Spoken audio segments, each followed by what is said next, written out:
বন্ধুরা, যে সন্তান মা বাবাকে সম্মান করে না, আমার চোখের সামনে এইরকম অনেক আছে যাদের জীবনটাও শান্তির হয় না। সে যতই বলুক মা বাবাকে আমি ভালো আছি, সে ভালো নেই। মা বাবা যার জীবন থেকে হারিয়ে যায় সে কখনোই ভালো থাকতে পারে না। কারণ প্রত্যেকটা সন্তানের মা বাবা হচ্ছে ভগবান। যদি কেউ নিজের মা বাবাকে ঈশ্বর তুল্য মনে করে তাদেরকে সম্মান করে, তাদের সঙ্গে থাকে, তার চাল চলন এবং তার সুখী জীবন কেমন হয় নিশ্চয়ই আপনারা দেখেছেন। আবার যে সন্তান মা বাবাকে ছোট করে নিজে সবকিছু নিজের মতো করে চলে, তাদের জীবনটাও কেমন হয় সেটাও নিশ্চয়ই আপনারা দেখেছেন। কারণ আমার তো মনে হয় এটা কোনো নতুন কিছু বলছি না, কিন্তু এটাই বাস্তব কথা। ঈশ্বরকে পুজো করো না করো, মা বাবাকে সম্মানটুকু প্রত্যেক সন্তানের করা উচিত। আজকাল ঘরে ঘরে যা দেখছি, যাই হোক, আমি আজকে একটা আপনাদের গল্প শোনাচ্ছি। একজন মা তার দুই সন্তান, বাবা কাজ করতে চলে যান। মার বড় সন্তানটি ক্লাস 4-এ পড়ে,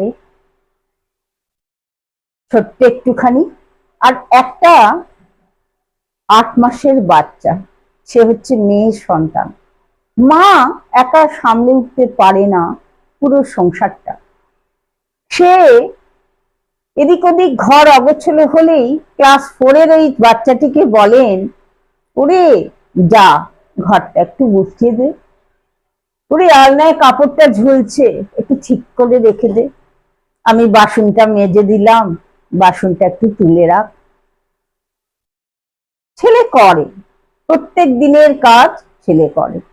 ওরে বিছানাটা করে দে, মশারিটা টাঙিয়ে দে, শুবি না, একটু করে দে বাবা সোনা। ছেলে কোনো কথা না বলে হাসতে হাসতেই মশারি টাঙিয়ে দেয়, মশারি গুজে দেয়, বিছানা করে দেয়। মা কাঠে রান্না করেন, কাঠ এনে দেয় হাতে হাতে, কাছে কাছে। যে সময় তার পড়াশোনা না থাকে সেই সময়টা ছেলে মাকে সাহায্য করে।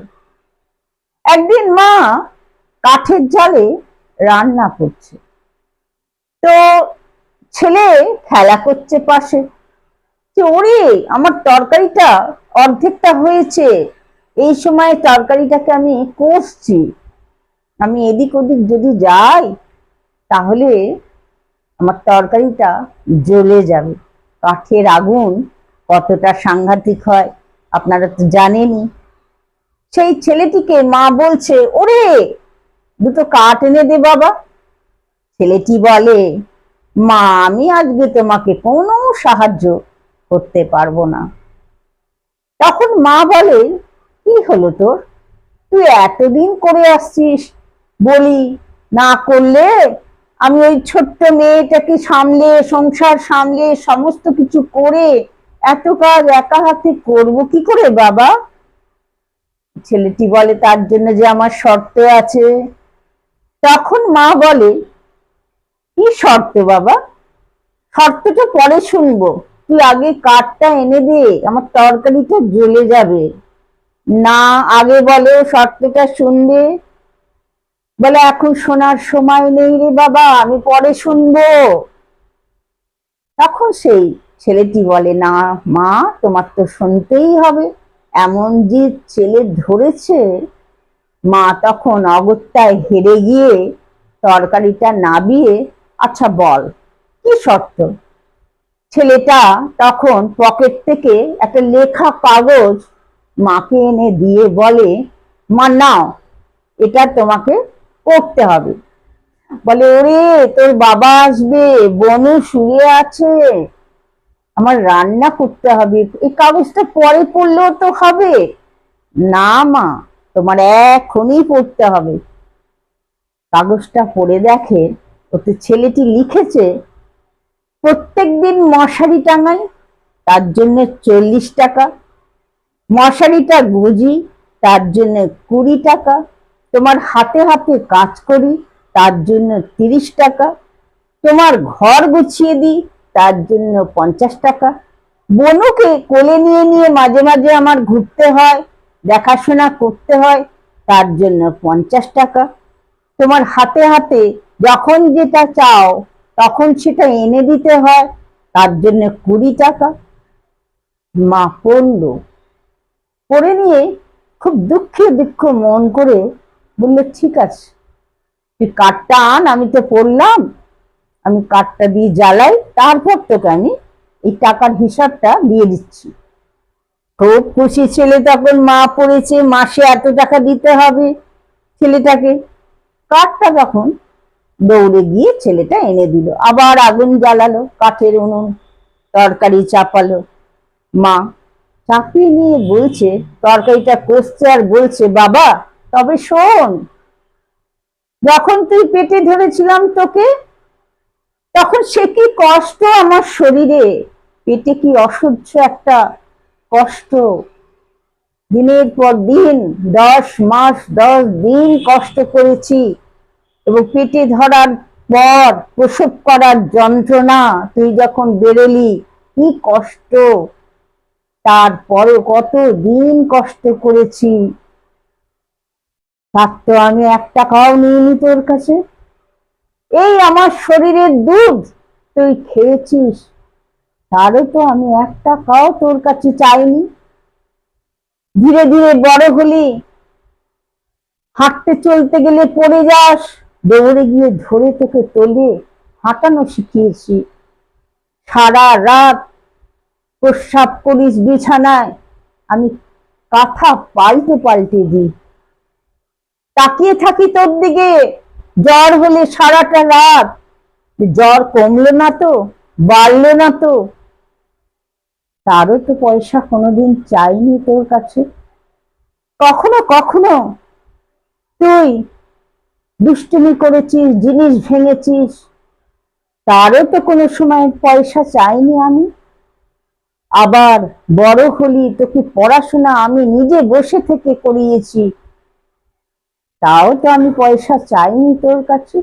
তুই স্কুলে যাস, যতক্ষণ দরজার বাইরের থেকে দেখা যায়, আমি তাকিয়ে তাকিয়ে দেখি যে আমার ছেলেটা ঠিকঠাক যাচ্ছে তো স্কুলে, ওর কোনো আঁচড়টি কেউ লাগাবে না তো, যেন আঁচড় না লাগে আমার সন্তানের। যতক্ষণ না আসতিস, স্কুল থেকে আসিস, আমার ততক্ষণ বুক ধরপড় ধরপড় করে যে আমার ছেলেটা ঠিকঠাক বাড়িতে আসবে তো, তারও তো পয়সা আমি চাইনি। আর তুই এই সব কাজের জন্য তুই এই মায়ের কাছে টাকা চাইছিস বাবা। এই মা, যে মা তোকে পৃথিবীতে এনেছে, যে মা তোকে সব সময় আগলে রাখছে, তোর ভালো চিন্তা করে এক একটা দিন কাটাচ্ছে, তার কাছে তুই টাকা চাইছিস বাবা। তখন ওইটুকুনি ছেলে খুব দুঃখে ঝরঝর করে চোখ দিয়ে জল বেরিয়ে গেছে। মা, তুমি এত কষ্ট করো আমার জন্য, এত কষ্ট করেছো মা, আমার ভুল হয়ে গেছে মা, অন্যায় স্বীকার করছি, আমি ভুল করে ফেলেছি, আমি তো ভাবতেই পারিনি যে মা হয়ে তুমি আমার জন্য এত কষ্ট করো। আরো শুনবি, তোর জন্য অনেক সময় আমি নিজে না খেয়েও তোকে খাওয়াই, তুই যে ভালো জিনিসটা পছন্দ করিস সেটা আগে বানাই, না আমার ছেলেটা আগে খাক, আমি অনেক সময় নিজে না খেয়েও তোকে খাওয়াই, আর ওটাই আমার সুখ, আমি নিজে খেলে হয়তো অতটা সুখ পেতাম না। তখন ছেলেটি ঝরঝর করে চোখ দিয়ে জল বেরোচ্ছে এবং মাকে জোর করে ধরিয়ে, মা আমার ভুল হয়ে গেছে, ক্ষমা করে দাও।